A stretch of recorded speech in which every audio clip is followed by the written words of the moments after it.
Hey y'all, it's Michelle Pippin, and I'm here to talk with you about putting success on a pedestal and what we can do instead, just to make our own business success much easier for us to pursue, for us to reach, much more enjoyable of a journey. So I want to talk about that. Then I also want to talk a little bit about some sales Q&A. I posted a blog post today about sales choreography, and I know I've had some questions come in about that, and so I wanted to just kind of open that up if you guys join me live. So I want to first talk about putting success on a pedestal as something that is extraordinary. I don't care how big your goals are, right? I want your goals to be really, really huge, but I don't care how big they are. I don't want you to put them on a pedestal as something that is extraordinary and not to be expected. I don't want you to put your success goals like so far up on a pedestal that they are really becoming a hope and not really a plan. So that's what I really want to talk about. And I want to share with you something that is related because it helped me deliver a 9-pound, 2-ounce baby boy with absolutely no medical intervention. Now, I went in to both of the deliveries that I had knowing that a few people will say that they want to deliver their child naturally without an epidural or pain relief or whatever. I also knew that a very few actually ended up with that being their reality.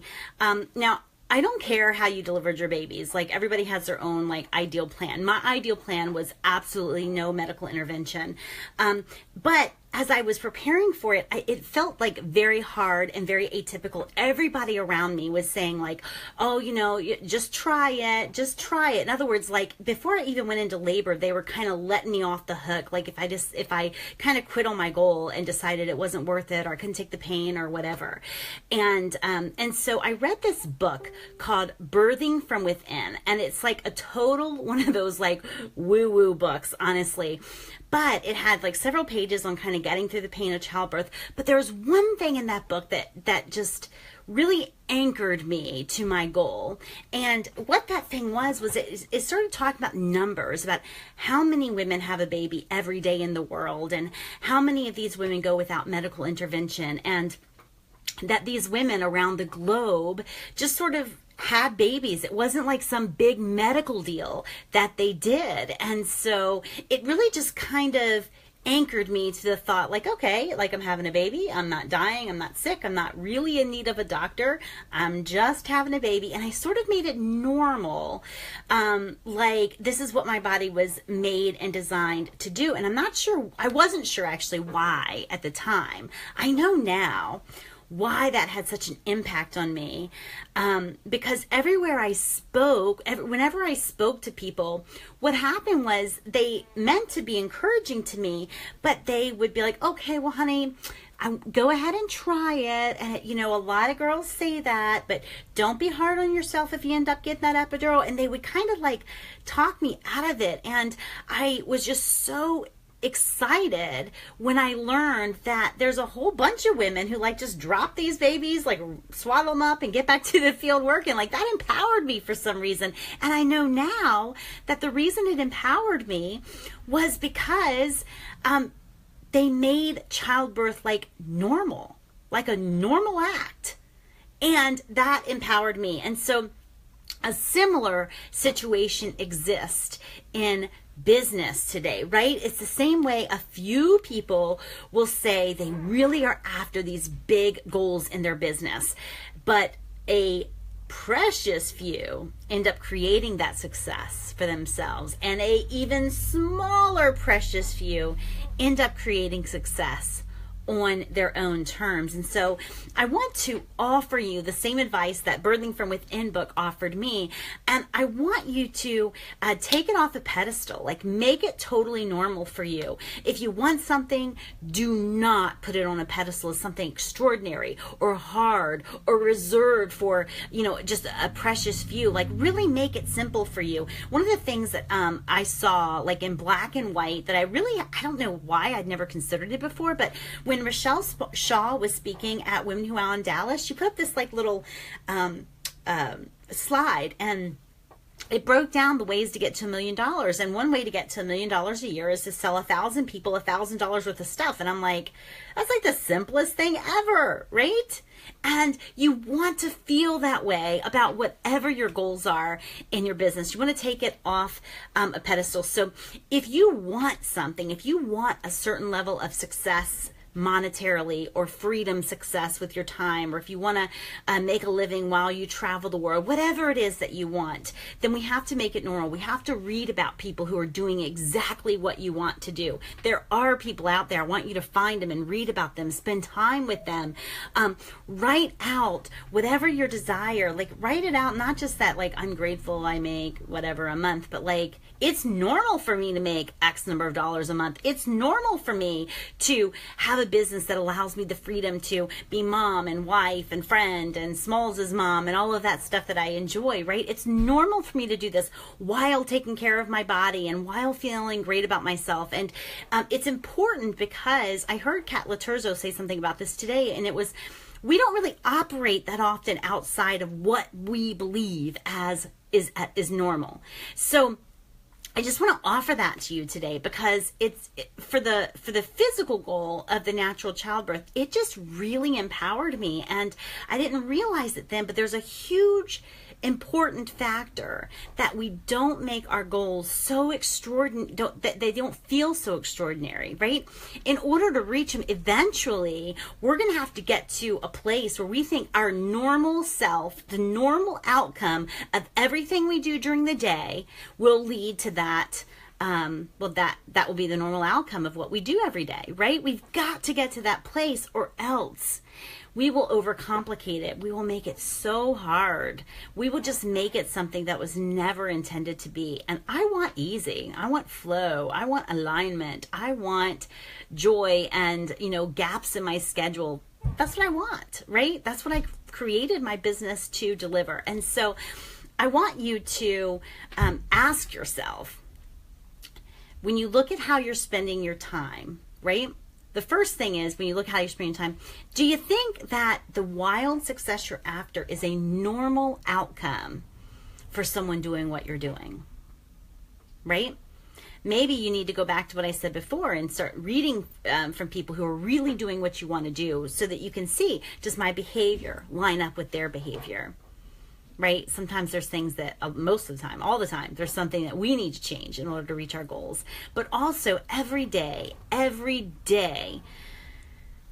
re-indoctrinate your brain to think that that huge goal that you're after is normal for you, right? It's the normal state of your being. It's what you were born to do. So I encourage you with that. I also want to get to a couple things that came in regarding the sales choreography.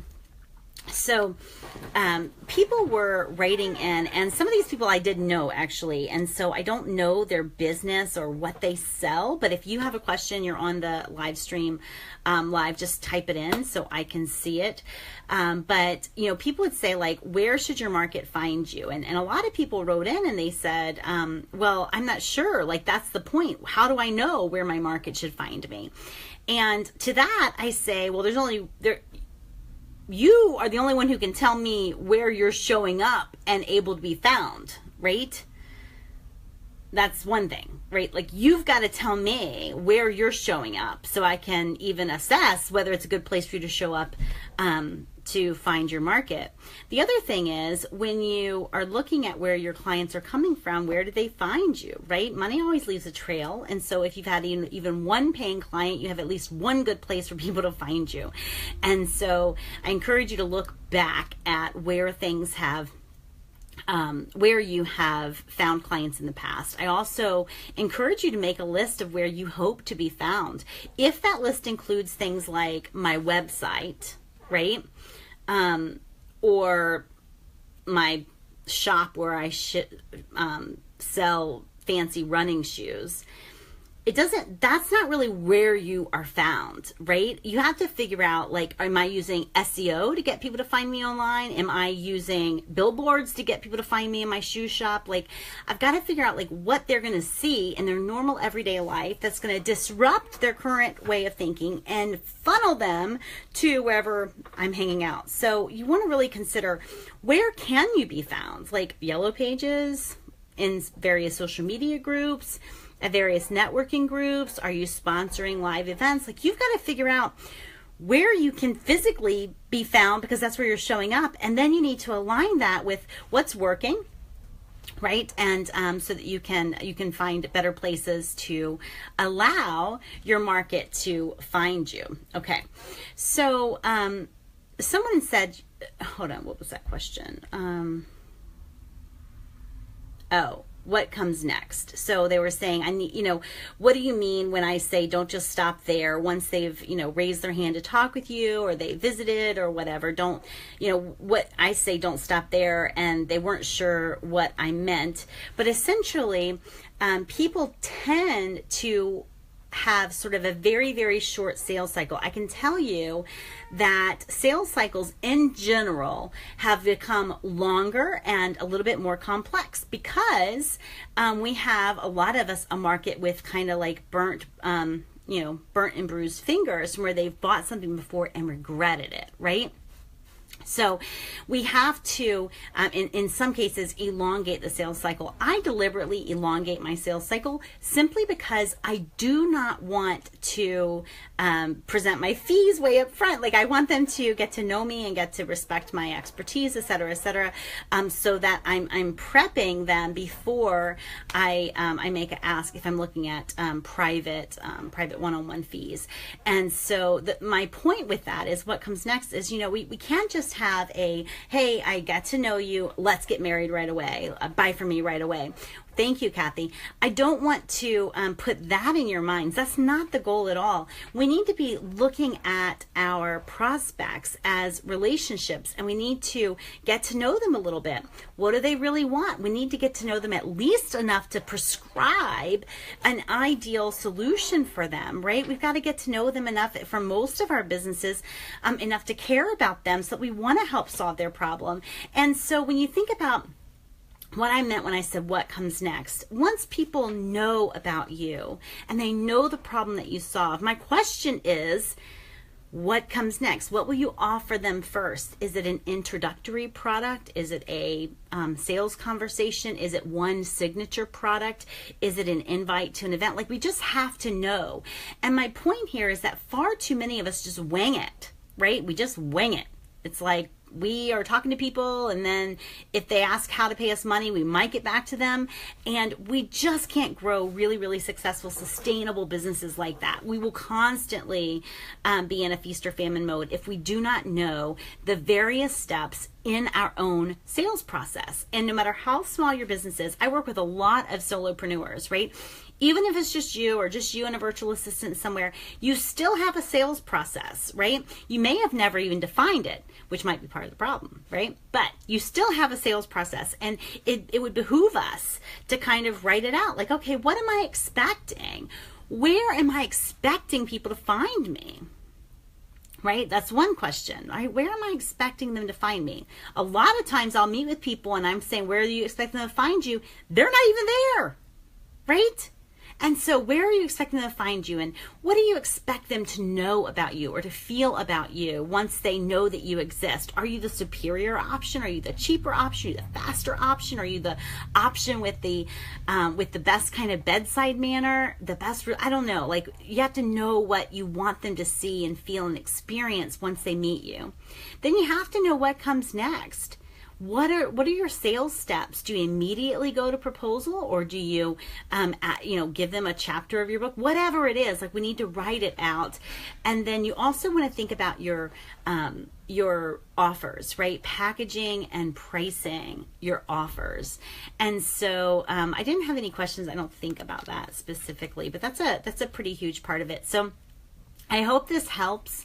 And if you have any questions, even if you're watching this after the fact, put them in the comments below. I'll be happy to help you. And I look forward to being more engaged with some live streams in the group. I took some days off because I was sick as a dog, but I'm back now and feeling great, and looking forward to more little quick videos in our group.